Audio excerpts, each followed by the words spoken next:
खेसारी लाल यादव जी हमने की इंडस्ट्री के बहुत उम्दा कलाकार हूँ। ऐसा कलाकार हैं जो अपनी मेहनत के दम पे आज दी मुकाम हासिल के अच्छा आदमी हूँ, अच्छा कलाकार हूँ। सबकर मदद भी करे, चाहे इंडस्ट्री में होके चाहे बाहर होके।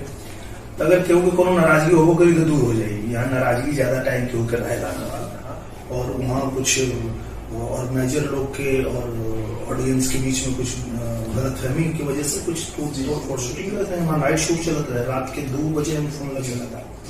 तो गर्व होला कि अरे यार अपने भाई की चला था, भोजपुरी की चला था। अच्छा ट्रेंडिंग करें खेसारी लाल यादव जी हमने की इंडस्ट्री के बहुत उम्दा कलाकार हूँ। ऐसा कलाकार हैं जो अपनी मेहनत के दम पे आज दी मुकाम हासिल के अच्छा आदमी हूँ, अच्छा कलाकार हूँ। सबकर मदद भी करे, चाहे इंडस्ट्री में होके चाहे बाहर होके।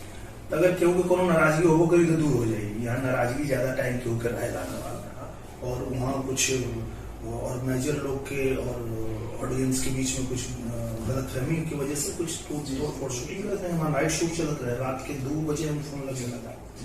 तो गर्व होला कि अरे यार अपने भाई की चला था, भोजपुरी की चला था। अच्छा ट्रेंडिंग करें खेसारी लाल।